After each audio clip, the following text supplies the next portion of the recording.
Chef Momo here. So guys, today we are actually doing cheesecake. Yes, I said it, cheesecake. And we're gonna make it super healthy. Well, as healthy as possible. So we're gonna do a sugar-free cheesecake with gluten-free graham cracker crust. Super great recipe. It's delicious and you can eat it anytime. Here's one I already have done. I'm gonna pop it out later. I'll show you guys how to do that. So before we dive into the cheesecake, we actually need to make the graham cracker crust. So like I mentioned, we're doing gluten-free, so let me show you how to do that. So the easiest way when you're baking, period, is to have one of these little guys right here. They are a lifesaver. If you don't have one, invest in one, guys. If not, the handheld mixer works great too. You have to work a little hard, but you can make it work. So I'm gonna start first. So a third of a cup of butter that I have right here, pre-portioned out. Pop that right in, so 1/3 of a cup of butter. Then I have 1/2 cup of the Truvia brown sugar, heavily packed. So pack it in 1/2 cup. You just need one pack, that's it. We're gonna toss that right in. So in baking, there's a lot of different stages, a lot of different ways you can achieve certain textures, whether you're doing biscuits, cakes, cookies. Everything has a different mixing method. Some of them have the same one, but today I'm focusing on the creamy methods. So basically, I'm gonna take my butter and sugar, or your fat and your sugar, and you're gonna cream those together till it's nice and fluffy. Low to medium speed, at least like 5 minutes. It's like super simple, guys. Sometimes less than that. But the main thing you wanna do is to make sure that everything's room temperature. Specifically with cheesecakes, for me, I find everything works out a lot easier if everything's room temperature.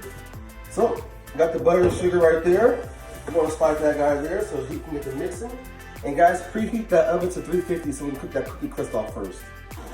So this little guy here, we're going to do salt, all our dry things. So our salt, we're gonna do all the dry ingredients. So we're gonna first off start with a 1/4 of a teaspoon of salt. 1 teaspoon of that. Down there.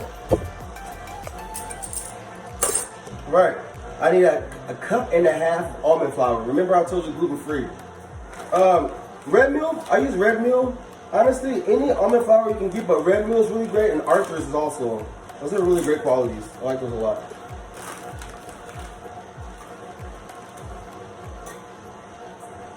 One. 1/2 cup.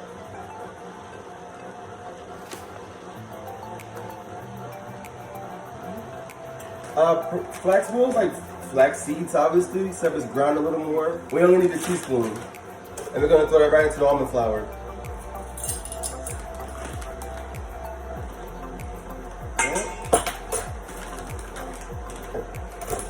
We need a 1/2 teaspoon of baking soda, okay? Baking soda is awesome because our baking soda helps spread versus rise. And if you know graham crackers, they're flat cookies, so you don't want to use baking powder. All right, so next we need a teaspoon of cinnamon and a 1/2 teaspoon of ginger powder, sorry. Sorry guys, 1/4 teaspoon, sorry.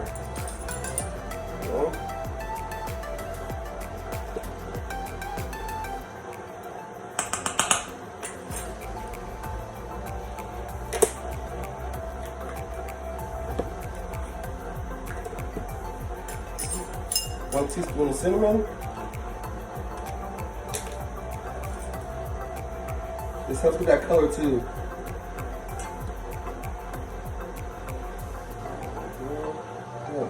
Teaspoon there. And last but not least, guys, I'm going to add a 1/2 teaspoon of vanilla. And I can actually throw this right into this little creamer guy over here. It's almost done. I'll show you what it looks like. And that's it for the dry ingredients, folks. What we can do now is just sit that all together, right? Get that whisk together or stir together. Does anybody else love graham crackers? Like, I used to eat them all the time with peanut butter. Or throw icing on them or whatever. Awesome. All right, so that is set. Let me show you what this guy looks like over here. You want to get your butter and sugar nice and creamy first before you add any eggs. Let me show you this what it looks like. So it looks like this, guys. It's nice and pale in color, kind of fluffy. It's just about there. I'm going to give it a few more moments because as you can still see, there's a little butter there and there and there that I haven't quite incorporated. So we want that to incorporate all the way through before we add the eggs. There's not a lot of leeway when it comes to baking. It's either the right way or it's not right at all. So we're gonna make sure that it's nice and creamy.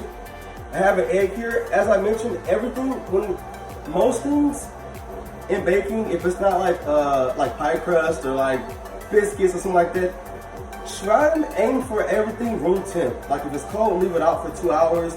Or if you have to warm the eggs up or get them like slightly room temp. I use hot water right over, just to make sure obviously you're not cooking it. But you want to get like a nice warm hot water to get these, good temperature or whatever. I only need one. So I'm going to crack it separately in a separate box, a separate bowl. I'm going to break it up a little bit. Sometimes when you break up eggs, they emulsify the objects a lot easier and you get a more consistent baking product. So I'm going to break this egg up just a little bit. And as I mentioned before, you can actually use the vanilla here too if you wanted to. You can put it in with the sugar and butter, you can put it with the eggs. I've seen it done like whatever all the time. So nice and cracked. I'm going to stream it in little by little. I'm going to watch it begin to blend in as if it was your best friend. I'm going to move this over so you guys can see this. Inside is done now anyway, still. I'm going to add a little more eggs in there so it gets nice and mixed. I'm adding about a third at a time.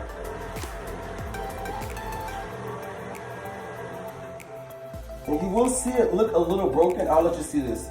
It won't look all the way together at first, and that is totally fine with this recipe. I'm going to turn it up just a little bit.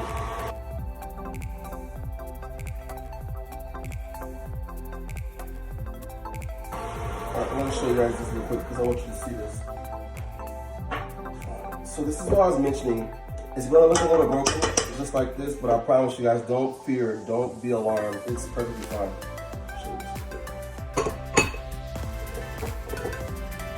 So it looks like, you ever had like maple oatmeal or whatever?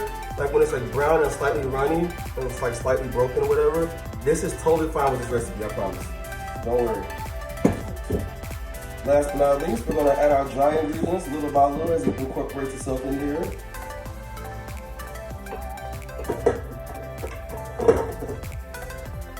Add a little bit more, or half of it first.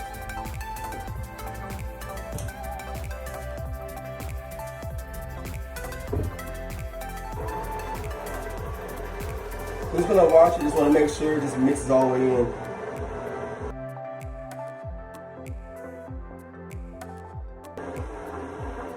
I like to scrape, so you wanna slow it down or stop it really quick. And scrape the sides down.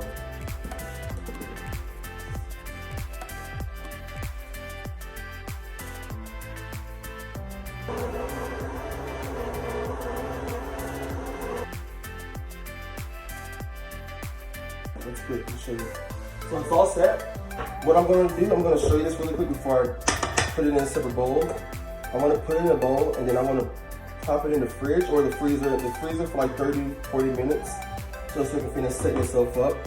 And then if I wanna put it in the fridge, 1 hour. Freezer about 30, 45 minutes. Fridge, 1 hour. So it looks like a cookie. I mean, if you've never made cookie dough before, it looks just like a cookie dough. Kind of pasty, like stupid thick, but not crazy thick. Just like that.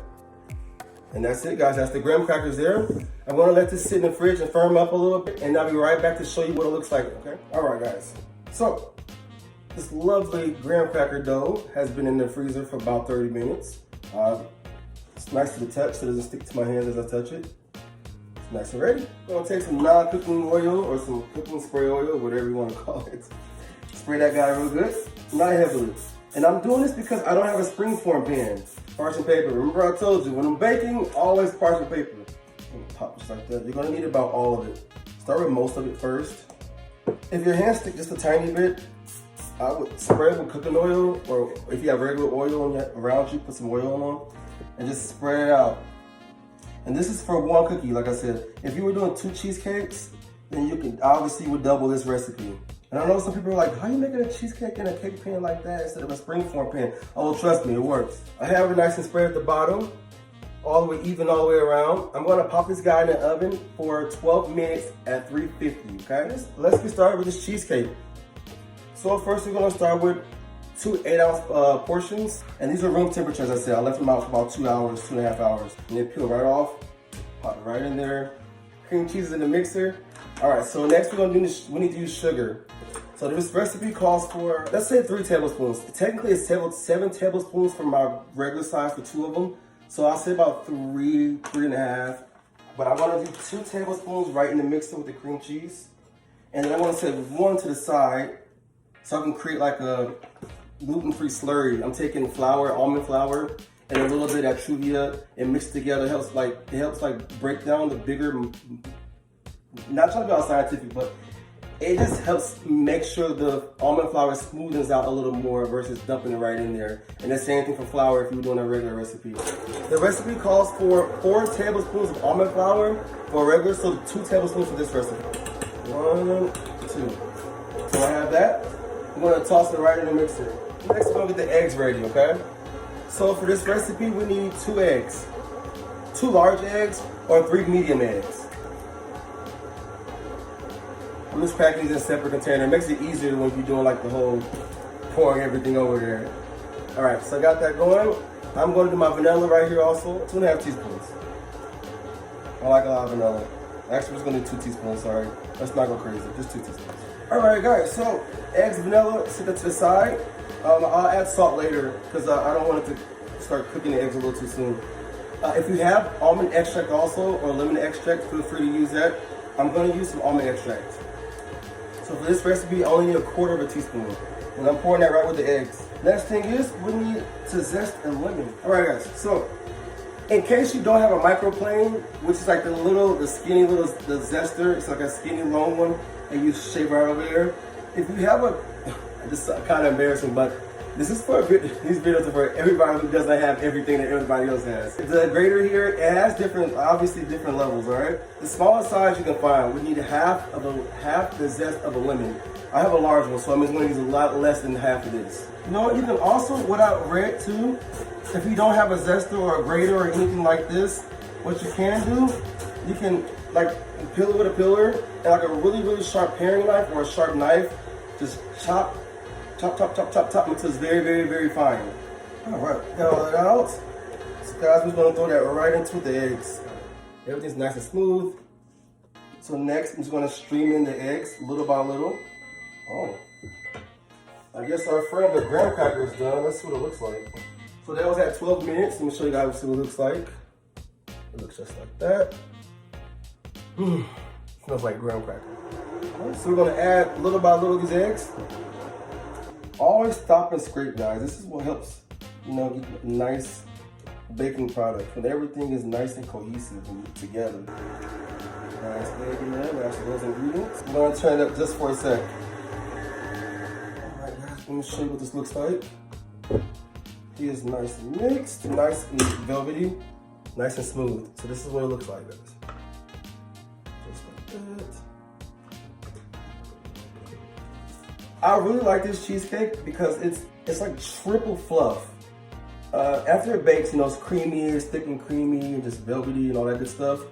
But it's not like a lot of other recipes. It's a little more aggressive. You have to fold in sour cream, fold in heavy whipped cream. But it makes the cake so worth it. So good. Going back to the mixer, guys, I have a whip attachment. If you don't have a whip attachment, like I said, you can do this, honestly. By hand, with a whisk, it's a little harder. The next part of this recipe, we need 5 ounces of heavy cream. I'm just roughly about half a cup, it's about 4 ounces right there. And then a little like a splash more. So I have everything measured out in ounces, but everyone doesn't have a scale at home. So I'm converting everything to cups now as I go. Just like that, no sugar, nothing else in there. 5 ounces of heavy whipping cream, nice and this part really chilled. Right into the mixer. It's gonna get loud just for a second, guys. I gotta turn this up, sorry. And make sure we need about half a cup of sour cream for this recipe. I'm gonna dump it right in here. I'm gonna fold it in here, okay? Make sure you wash that whipped cream. We don't wanna over whip them. So So we're gonna fold that sour cream in. So this is what you wanna go for. It's medium stiff. So it's still soft and pliable, as you can see, it's kind of still smooth, but it's not super firm yet here. But we're gonna fold little by little, about a third of that at a time. And the last thing to do now, let's taste it. We gotta make sure we know what it tastes like before it goes in the oven. Oh my gosh, guys. So freaking good. All right, let's dump it right in. About the cake pan back over here with that graham cracker crust there. We're gonna pour this batter right on top. Just like that. And now we're just gonna get this guy nice and smooth and all over, all around, okay? Shake. You can bake without, you don't need a water bath. You don't have to. Me personally, I like water baths. It helps keep the cheesecake baking consistently all the way around.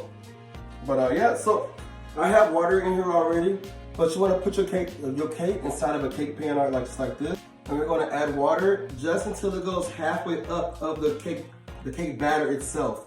Not necessarily the pan, but the batter. So my batter is like this much under the rim, so I want to go under that, half of that. Okay? Well, half of that, that's all done and said. Oven is still at 350, guys. So what I'm going to do next, I'm going to pop this guy in the oven for 10 minutes at 350. Then lower that temperature to 325 for about 15 to 20 minutes. Check it at 15 minutes, and I'll show you what we mean by that. All right, guys, that's all I'm doing. I'll be back. I'm coming down here on the level real quick.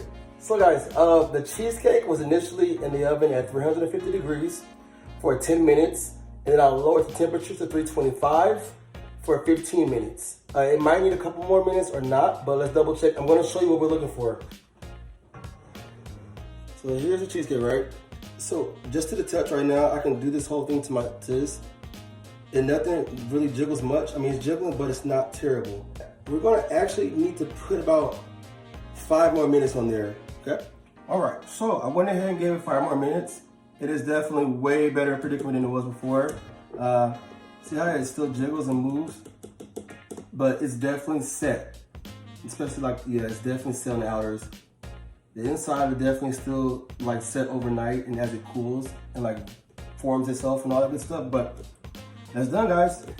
In the freezer for 4 hours or in the fridge overnight. Let's be ready. Now I'll show you guys how to pop it out. All right, guys. I'm going to show you how we do this. So, like I mentioned before, if you don't have a spring form pan, it's all right. We're gonna use the oven, but like as I mentioned before, if you have an adult with you, if you're watching, you're younger, or if you're scared to get burned, have someone else do this. But it's super simple. You torch we're using it as like a torch. If you don't have a torch, this is how you do it. You would basically torch all the sides. So heat it up really nice and hot on the bottom. This helps the cheesecake to release from the pan. Do that, nice and hot, and then we're gonna go for the sides. That side, little by little. As I mentioned, this is how you would do if you had a torch, but we don't have a torch.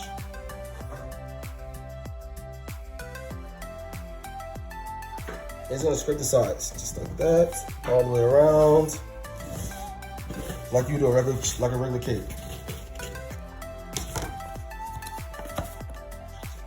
Just like this.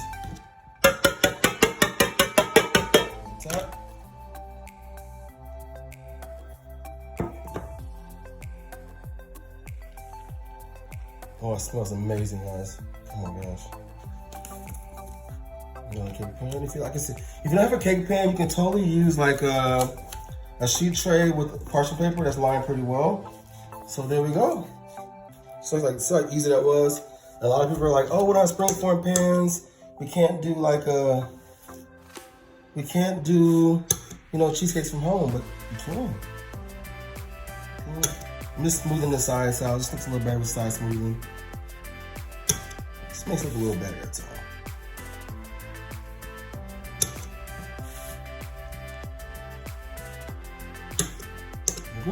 Just like that. Last but not least, I took some strawberries, and what I did was I cut the tips off just like that, boom, and then I sliced it vertically, and that's what I got for these guys here. So I'm gonna plant a few of these in the center, just because I feel like it might look nice. that. These are pre-washed. Make sure you wash your produce. Yep. We're gonna put strawberries all around.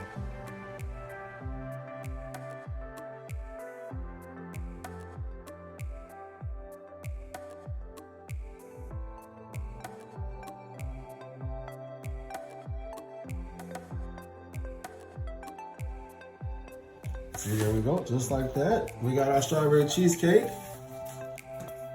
This is Chef Momo's strawberry cheesecake here. And now when I tell you can use any berry to enhance this, everything will make this taste amazing. You can do blackberries. Actually, I do have a few blackberries. Let's throw some blackberries on there. Why not?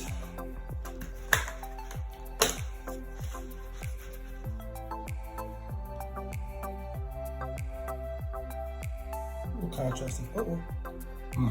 So good.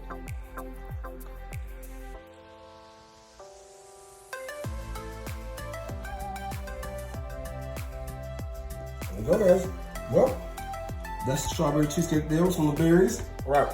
Chef Momo's out, guys. Have a good one.